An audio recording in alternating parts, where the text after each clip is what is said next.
una vida digna. Entonces, esto es bien importante que tengamos el concepto. No queremos remontar a lo que decían los griegos porque eran medio groserillos con el término, pero tenemos que interesarnos todo mundo en política, mujeres y hombres, y por eso es la situación de hablar de ciudadanos conscientes.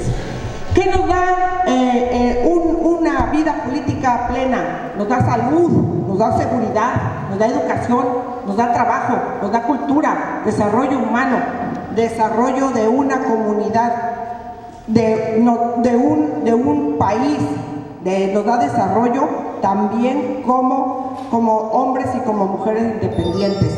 Entonces, todos debemos de ser físicamente visibles y políticamente inolvidables.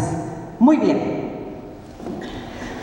¿Qué objetivo tiene hablar sobre violencia política? Prevenirla, atenderla, sancionarla, repararla. Las mujeres hemos sufrido este acto que nos limita. ¿Qué quiere decir? Que tenemos que establecer métodos para no sufrirla. Este gobierno actual de López Obrador incide mucho en los derechos de las mujeres y ha hecho fundamentado en protocolos que a través de la historia del mundo que ya están establecidos se prevén exactamente varios conceptos. Entonces, ¿cuál es la metodología? Establecer conciencias. Y estos actos históricos, hubo mujeres que dedicaron su vida, que las masacraron, que las violentaron, que las mataron por darnos derechos, y a veces se nos hace bien enfadada la historia, pero si no la sabemos no nos sensibiliza.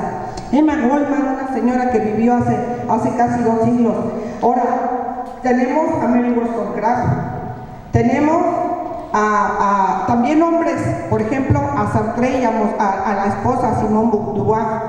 Tenemos mexicanas que han luchado por el sufragismo y que muchas han sido maestras que nos han enseñado en las escuelas, pero también nos han enseñado las situaciones cívicas, los conocimientos constitucionales, plasmados ya en las leyes y que no las conocemos, por eso nos violentan, porque la ignorancia es la madre de todas las violencias. Bien, el protocolo este protocolo que se ha establecido a través también de documentos extranjeros, se establecen en México que se prevenga. ¿Y cómo se previene? Por método de la conciencia, conociendo los derechos políticos de las mujeres. Después hay otro apartado, así como análogo a las enfermedades, también tiene una historia análoga a la historia natural de las enfermedades. Primero prevenirlo como una vacuna, posteriormente que ya tengamos los casos en la situación de la atención, posteriormente ya que tengamos la capacidad, no hay que tener miedo a la denuncia, pues tenemos que ser atendidos. ¿Y cómo? Mediante investigaciones.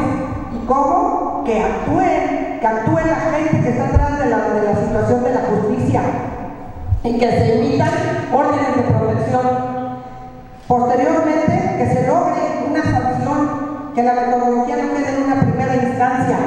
Las sanciones, no omisión. La omisión también es violencia. Cuando vamos muy valientes a establecer una denuncia, deberíamos de establecer que tenga vigencia nuestra denuncia, porque a veces se empapela, se empolva, tiran el expediente y la omisión es violencia, dan el carpetazo famoso. Y aquí tenemos un diputado que insista en que nuestras denuncias tengan vigencia, porque a veces nos podemos morir y jamás llegó la justicia.